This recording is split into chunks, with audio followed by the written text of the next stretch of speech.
Good afternoon student, class 8। बच्चों, हम cell के बारे में देख रहे हैं। 8.3 organism show variety in cell number, shape and size. देखो बच्चों, हमारी जो लाइफ है इसमें बहुत सारे अलग अलग ऑर्गेनिजम्स हैं। मतलब बहुत सारे छोटे एनिमल्स, इंसेक्ट, ह्यूमन बींग्स, ऐसे बहुत लाखों प्रकार के ऑर्गेनिजम्स हैं बच्चों। और अलग अलग ऑर्गेनिजम्स में बच्चों अलग अलग सेल्स होते हैं। सेल के नंबर भी अलग अलग होते हैं और उनमें सेल के शेप्स भी अलग अलग होते हैं। मतलब कुछ अलग इंसेक्ट्स में अलग नंबर के सेल्स होते हैं, उनके शेप्स भी अलग अलग होते हैं और उनके साइजेस भी अलग अलग होते हैं बच्चों। How do scientist observe and study the living cell. देखो बच्चों, साइंटिस्ट जो लोग जो होते हैं वो लिविंग सेल कैसे स्टडी करते हैं, मतलब उनको कैसे समझता है कि कौन से एनिमल में कौन से टाइप के सेल है, कौन से साइज के सेल है। दे यूज़ माइक्रोस्कोप्स विच मैग्नीफाई ऑब्जेक्ट्स। ऑब्वियसली हम अपनी आंखों से तो वो सेल्स नहीं देख सकते बच्चों, वो सेल्स देखने के लिए हमें माइक्रोस्कोप की ही ज़रूरत पड़ती है। स्टेन्स यानी कलर, डाई यानी colour are use to colour parts of the cell to study the detail structure. मतलब बच्चों, कोई भी जो साइंटिस्ट होते हैं वो एनिमल की कुछ चीज़ लेते हैं या ट्रीज के स्लाइसेस लेते हैं और उन्हें माइक्रोस्कोप में देखते हैं और उन्हें माइक्रोस्कोप में देखने के लिए वो उस पर कलर छोड़ते हैं। लेकिन वो साइंटिफिक मतलब केमिकल्स के ही सॉल्यूशन होते हैं, वो उस चीज़ पर डालते हैं, उस चीज़ को कलर आता है, फिर उसके अंदर की जो चीज़ें हैं वो हमें डिटेल में हम उसकी स्टडी कर सकते हैं। There are millions of living organisms. देखो बच्चों, अपने पृथ्वी पर मिलियंस ऑर्गेनिजम्स है, बहुत अलग अलग कलर के इंसेक्ट्स हैं, एनिमल्स हैं, बहुत अलग अलग मिलियंस, लाखों करोड़ों ऑर्गेनिजम्स है। They are of different shape and size. देखो बच्चों, हर एक इंसेक्ट अलग साइज के और अलग शेप के और अलग साइजेस के होते हैं। हर एक एनिमल अलग साइज के और अलग शेप्स के होते हैं। एलिफेंट तो बहुत बड़ा होता है, लेकिन जो अपना डॉग होता है वो छोटा होता है। Their organs also vary in shape, size and number of cells. Let us study about some of them. देखो बच्चों, जो अपनी पृथ्वी है उस पर बहुत सारे अलग अलग ऑर्गेनिजम्स है।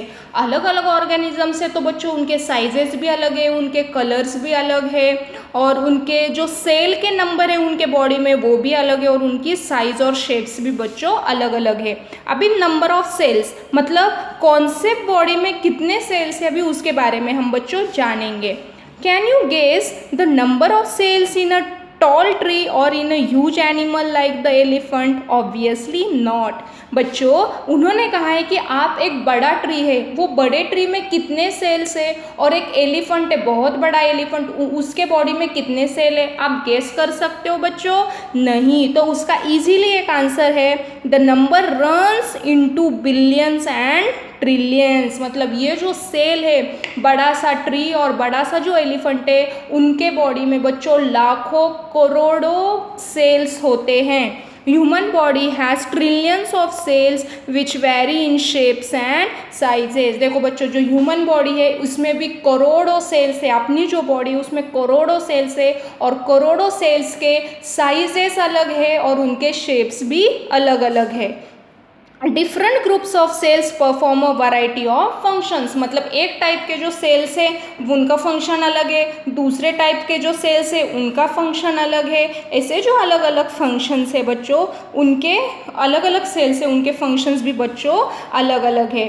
ना बच्चों, we will see multicellular and single cellular. Multi यानी आपको वर्ड से ही पता चल रहा है, मल्टी यानी एक से ज़्यादा। Organs made of more than one cell are called multicellular. Multi means many and cellular means cell organisms. मतलब बच्चों, जिसके बॉडी में एक से ज़्यादा सेल है ऐसे बॉडी को बच्चों हम मल्टी सेल्यूलर कहेंगे। मल्टी यानी मैनी, एक से ज़्यादा जिनके बॉडी में सेल है उनको मल्टी सेल्यूलर कहेंगे। मल्टी सेल्यूलर कौन कौन है फिर बच्चों? हम हैं, ह्यूमन बॉडी, एनिमल्स और insects. The number of cells being less in smaller organisms does not in any way affect the functioning of the organisms. You will be surprised to know that an organism with billions of cells begins life as a single cell, which is the fertilized egg. The fertilized egg cell multiplies and the number of cells increase as development proceed. देखो बच्चों, जो हम कह रहे हैं आज हमारी जो ह्यूमन बॉडी है, आज अपनी जो बॉडी है, अपने बॉडी के अंदर बहुत लाखों करोड़ों सेल्स है बच्चों। लेकिन आपको एक बात जानकर सरप्राइज होगा, आश्चर्य होगा, जो अपनी करोड़ों वाली जो बॉडी है, जिस वक्त अपना जन्म हुआ था, जन्म के पहले आपके हम जो मम्मी के पेट में होते हैं, तब बच्चों अपनी जो हम जो मतलब जन्म लेते हैं, जन्म से पहले बच्चों हमारा बस सिंगल सेल होता है और ये सिंगल सेल फर्टिलाइज्ड होता है और फर्टिलाइज होने के बाद 1 से 2, 2 से 4 ऐसे बहुत सारे सेल्स अपने बॉडी में बच्चों बन जाते हैं। लेकिन हम जब हमारा जन्म होता है, जन्म से पहले बच्चों हमारा कोई भी एनिमल्स के बारे में देखो, आप ट्रीज़ के बारे में देखो बच्चों, जिनके बॉडी में करोड़ों सेल्स है, वो करोड़ों सेल की शुरुआत बच्चों बस एक सिंगल सेल से शुरुआत होती है। और ये सिंगल सेल जब फर्टिलाइज्ड होता है तब 1 से 2, 2 से 4 ऐसे बहुत करोड़ों सेल्स आगे बच्चों ग्रो होते हैं, बढ़ जाते हैं। Look at figure 8.3 and B.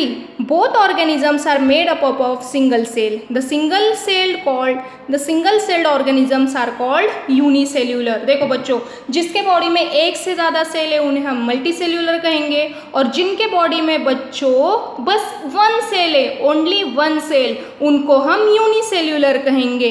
तो यूनिसेल्यूलर का जो आपका एग्जाम्पल है बच्चों वो है अमीबा। अमीबा के बॉडी में बस एक ही सेल होता है। And second one example is paramecium. बच्चों पैरामेशियम ये सारे क्या है बच्चों, बैक्टीरिया, ये माइक्रो ऑर्गेनिजम्स के ग्रुप में है। ये भी माइक्रो ऑर्गेनिज्म है और ये भी माइक्रो ऑर्गेनिजम्स है। तो ये माइक्रो ऑर्गेनिजम्स के ग्रुप के हैं, तो इनके बॉडी में बच्चों बस सिंगल सेल होते हैं, ये सिंगल सेल्यूलर होते हैं, यानी ओनली यूनिसेल्यूलर होते हैं। So students, today you read organism show variety in cell number, shape and size and number of cells. Thank you.